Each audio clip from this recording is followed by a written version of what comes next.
Tambala na! At eto na sila, ang nag-iisang masugid na tagahanga ni Nicole Yala, Chris Chuper! Kasama ang nag-iisang diehard fan ni Chris Chuper, Nicole Yala! Dear Nicole and Chris. Dear Nicole and Chris. Dear Nicole and Chris. Dear Nicole and Chris. Magandang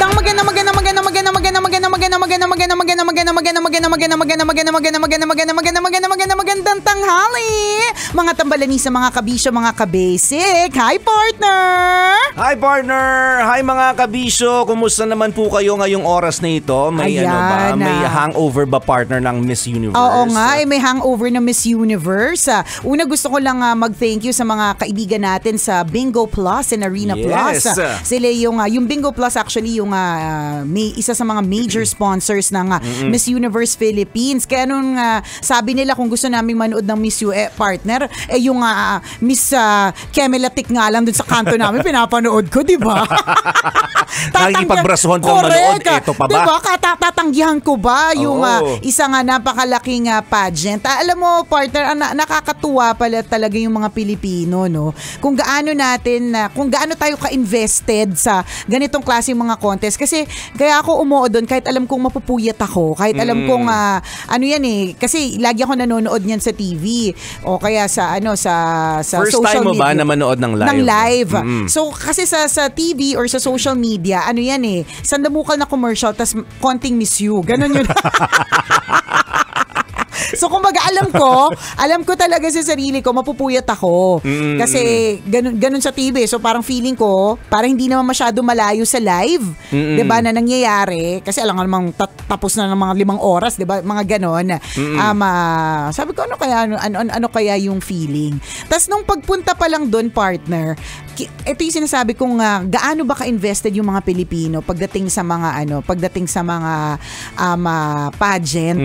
Partner, naka-gown yung mga tao, may mga naka-crown, may mga naka-sash. Alam mo yon talaga. Feeling ko nga, partner, kasi at one point in my life, may isang Becky na may utang sa akin na hindi na ako binayaran eh. Feeling ko nakilala mo doon? Feeling ko matatagpuan ko siya doon. Nasipat mo ba sila doon? Hindi, ang dami pala sila.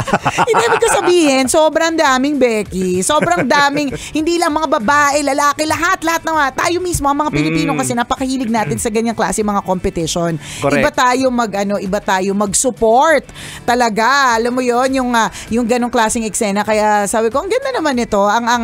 Ang kakaiba sa experience na worth it yung puyat, worth it yung makita mo talaga ng live, no? Iba rin kasi iba yung feels ng live audience. Yes. Totoo yan. Iba yung experience na manood ka on TV at iba rin yung experience kapag nanood ka ng live. Correct. Diba totoo yung sinabi mo, partner? Diba may kaibigan tayo nanood nga sa TV lang to, ha? Oo, ganun TV din. Lang. Naka-gown siya habang nanonood. Silang magkakaibigan. Meron akong pinsan na ganyan. Literal talaga nag-gown kasi mag-start na daw yung show. Of course. Nanonood yan sa TV, mga kabisyo. Totoo. Wala pa siya dun sa mismong live. Kung nandun ka mismo sa live na as part of the live audience, hindi ka ba aura? Talagang talagang kung OOTD. As in, ang tindi talaga ng mga outfitan ng mga Pilipino para manood ng Miss Universe Philippines pageant. Nakakatuwa siya. Ang ganda niyang experience. Sayang di ka nakanood, partner. Oo, puro kwento na nga lang muna yung pero alas dos ng madaling araw yung kotse mo nasa labas, ha? Sabi ko, nasa si Chuper. Kasi walang parking sa bahay na. Ganun ba? dalawang linggo na nagkakalkal ng parang kalye sa amin. Wala akong maparkingan. Parang hindi naman 2 linggo. Parang mga 5 buwan na yung kalkal na yun. Hindi pa naayos. Yun yung sa kanto namin. Yung ngayon nasa harapan na namin siya eh. Kaya nga eh. Yung kalkalan eh. So sabi ko, sana sumama na lang si partner. Nandito pa pala siya. Kinatok pa namin yung pinto. Kasi parang katabi. Stalker. Nakita na kapark yung sasakyan na ngatok pa. Kasi baka mamaya nakatulog ka. Alam mo yun, papupuntahin kita dito sa booth. 1 linggo na nakapark yan dyan. Talaga ba? Ganong oras lang naman ako, ganong oras ko lang naman nakita ng madaling araw. Sabi na asawa ko, nandito si Chuper. Sabi ko, saan? Sabi ko, ABL, keme. Tapos pagdating namin, nga no. Sabi ko, check Oo nga, nandiyan ba siya? Pinakatok ko kay Rocky. Nakakaloka, di ba? So, 2 linggo na ako nagko-commute kasi ganun walang ba yan? parking. Ayan na nga ba sinasabi natin, bili-bili ng sasakyan, walang parking. Ang bilisan nyo kasi gumawa ng kalye. Ayan na Tagal-tagal. nga. Oo, pwede yung naman Yung mga nakapark na sasakyan sa kalye, walang parking. Ayan. Yan ang sinasabi Problema natin bigla. Gets ko naman, oo, 'di ba? So yung gano'n na may puyat pero worth it yung puyat because worth it yung experience. Ang key takeaway ko lang, ang mga lessons na na-realize ko lang talaga doon is that sobrang daming unexpected na pwedeng mangyari talaga sa buhay. Kasi alam mo kapag nandun ka kasi partner sa live audience, parang alam mo na kung sino yung mananalo Sa sigawan pala ng mga tao, as in dumadagundong. Okay. Ay parang parang it's in the bag, parang gano'n na ano na to, basic yan na yon. Kailangan pa paki-memorize yan. Sino dumadagundong? Si Atisa, kababayan mo, partner. Yes, pinsan ko yan Ay. Yung nakikipinsan ka talaga pag alam mo sikat.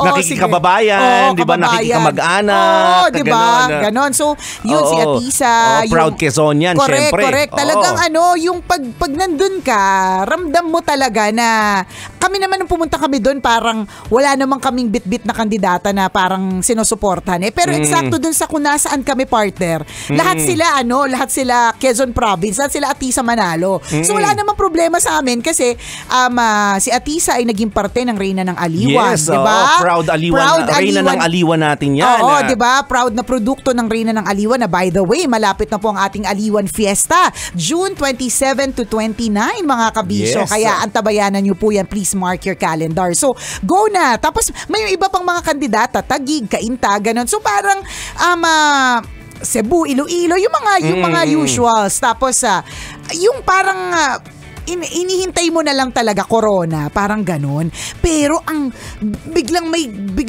ang tindi ng twist na yung ine-expect ng lahat na siya na nung naging second runner up ba yun si Atisa. So dalawa na natira. Kumbaga may expectation lahat na yung isa yung makukuha Tapos yung isa yung binanggit, yung Bulacan na parang medyo nung as a live audience parang medyo may mga 2 seconds binilang ko, 2 milliseconds ng gulat ng gulat tapos gano'n. Tapos syempre may delayed reaction yung mga tao, parang gano'n. Parang nagulat sila kasi nga, yun nga meron tayong mga ine-expect na mga mangyayari. Tapos yun nga yung realization ko doon na, ay, ganun pala talaga sa buhay, no? Na minsan meron tayong mga plano, pero si God, may iba siyang plano. Diba? Parang nilaliman ko kasi pag madaling araw, medyo malalim na ako mag-isip. So, hindi, pero totoo diba? Ginawan mo na kagad ito ng reflection. Ng reflection. Sabi ko, kwento ko to sa radyo bukas. na totoo sometimes, all of us, we're so sure already of our plans. Alam na natin yung mga plano natin sa buhay, 'di ba? Tapos biglang, boom, isang iglap.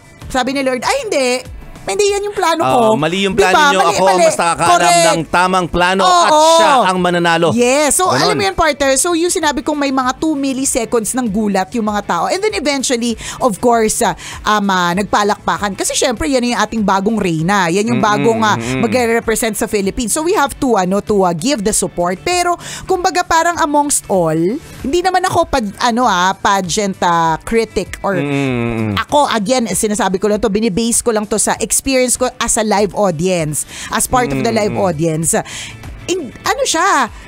Feeling ko she came out of nowhere. Alam mo yun, yung parang meron ka ng mga sure bets. Tas yun. Tas iba yung lumabas, Iba yung lumabas. At dun ko rin na-realize na, oo nga, totoo pala yung mga eksena ng mga dark horse. Totoo yun. And dark din siya. Sabi niya nga sa kanyang answer, woman of color siya. So, alam mo yun, parang dun mo marirealize na, sorry, hindi mo pwedeng wag mong i-expect na yung mga popular o kaya yung mga maiingay o kaya yung mga extrovert, 'di ba? Yung lagi at posibleng mapupunta dun sa mga pwesto, 'di ba? Merong mga biglaang bomb. Okay. Diba sinasabi nga natin, beware of dark horses. Correct, kasi parang... they are dangerous players. Correct. Yung nagulat talaga. Tapos pagka tinignan mo, and we'd like to congratulate Miss Chelsea Manalo of Bulacan. Pagtingin pa, di syempre, biglang nga... kaya naman pala, manalo naman din pala ang yun na nga, parang it's in the bag na rin talaga diba? Parang noon pa, bata pa lang, ipinanganak pa lang siya. Panalo na talaga siya. Oo, naka-destin na talaga, diba?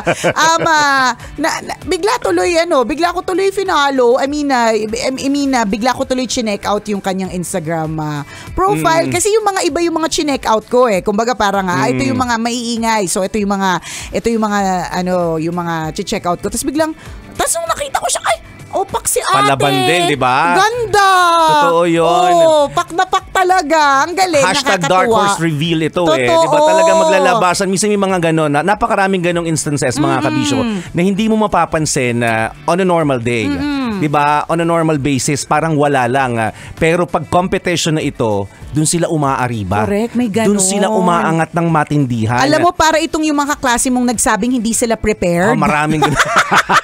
yung tatahitahimik na akala mo walang maisasagot sa exam. Walang maiaambag, di ba? Tapos biglang boom, siya yung pinakamataas. Or ito yung biglang mga top-notcher. Ito yung mga opisina mo kapag ka-Christmas party, nasasabihin, wala kaming presentation Tapos kita mo, tahimik lang, nagtatrabaho pa rin, samantalang yung iba, yung patagong nagpa-practice, tapos sila, work pa rin sila. Di ba? Hindi mo napapansin, mukhang wala naman, mukhang hindi naman talaga nila Walay-walay naman, ganun. Pero wag ka. Pero wag ka nung presentation. Boom! Ang daming natakot ka kasi may pa-fireworks, di ba? May pa-fireworks sa loob ng office. Correct. May ganung kabugera.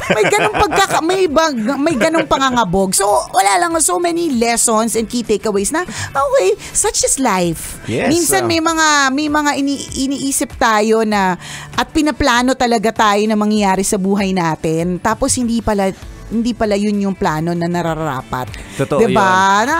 Nakakatuwa lang. Ako nakanood naman ako ng mga ganyang live competition sa Reyna ng Aliwan ng napakaraming beses. Na doon mo talaga makikita yung totoo yung pagmamahal po ng isang fan Correct. sa kanyang iniidolo. Totoo. Diba talagang ready silang makipag-away, ready silang makipaglaban, maipakita lang yung suporta. Na kailangan manalo yung manok nila. Yes. Diba? Doon mo ma-appreciate na grabe tayo magpakita ng pagmamahal sa ating beta. Correct. And ako sobra ko na-appreciate yung galing. Yung gano'n na parang hindi naman tayo magkakilala pero bakit mahal na mahal mo ko. Totoo. Parang Totoo yan, ano namang naiambag ko sa buhay mo pero kung makasigaw ka ng pangalan ko wagas, 'di ba? Yung gano'n, meron tayong ganyang klaseng pagmamahal. We are great fans. Yes. Alam mo 'yun, napakagandang audience ng Filipino crowd. And evident din yan sa mga concert. Yes, Hindi mo naman kilala si Correct. Si sino yung huli nag-concert dito sa Pilipinas? Hindi ko sure. Hindi ko sure, wala akong pambili ng ticket So hindi ko pero sinasabi kunyari mo. yung mga Koreano, di ba? Oo. Makaiyak, makasigaw, hindi naman kayo magkakilala pero yung pagmamahal mo sa kanya, di ba, willing ka to spend para sa taong yon. Kumbaga parang bakit yung mga foreign artists, bakit lagi na lang kino-consider yung Pilipinas? Kasi alam nila na talagang kapag ka Pilipino, hindi sila mapapahiya sa sigaw, sa hiyaw, sa pagmamahal. Talagang ibang level tayo magpakita ng suporta. Yung ready ka talagang mamaos, kunyari nanonood ka may live nasa live audience ka, uuwi kang walang boses. Uuwi kang mugto ang mata kasi umiyak ka habang kumakanta. Correct. Kahit hindi mo naiintindihan yung lyrics. Madaming ganon. Concert, so na-witness ko yan, mga ganon. Totoo na parang galing naman Ang sarap. Kaya dyan yung mga pagkakataon na masarap piliin ng Pilipinas, 'di ba? Yes. So whatever it is, alam mo, there's always competition everywhere. Pero ang pinakamahalaga kapag ka meron ng napili at nahirang, 'di ba? Di syempre siya na yung susuportahan kasi eventually, 'di ba? Wala namang ibang goal yung nanalo kundi i-represent ang Pilipinas, so, 'di ba? Suportahan natin ang bagong Reyna. Yan. Ang panlaban ng Pilipinas sa Miss Universe. Correct. Miss Chelsea Manalo, congratulations mula sa Bulacan and shout out sa lahat ng mga tambalanista natin na mga taga Bulacan. O, 'di ba? Biglang may mga tambalanistang taga Bulacan, 'di ba? Nakiki-friendly na tuloy sa mga taga Bulacan. Maraming ating kamag-anak sa Bulacan. Ay, oo nga. Tsaka ang sarap ng mga kakanin nila dyan. Super. Bulacan Love Sweets, natin. ang sarap dyan. Rosalis ba yun, partner? Pak na pak talaga. Tsaka yung kapag ka dumadaan ka sa NLEX, tapos Yan, Bulacan area, na parang ang sarap ng hangin. Parang malapit ang loob mo Oo, sa mga parang- taga-Bulacan, no? Parang feeling ko, honorary Bulacania. Charot. Alam mo naman, ganyan Biglang close-closean. ganyan ang Pilipinas. 'Di ba? Close ng mga Pilipino basta may mga sumisikat, 'di ba? Pero again, good luck and God bless on your new journey. And again, maraming salamat sa Bingo Plus, Arena Plus for making this happen. 'Di ba? Thank you. Nag-enjoy yung mga DJs. Yes. Kailangan pa bang i-memorize 'yan? Basic! Muli ako po si Nicole Yala. Ako naman si Cambio kay Chris Chuper. Na nagpapaalala, una magdasal ka para mabuhay ka, pangalawa mag-toothbrush ka para mabuhay naman iba. Yun! Portion was brought. Kailangan pa bang i-memorize yan? Love Radio. Basic!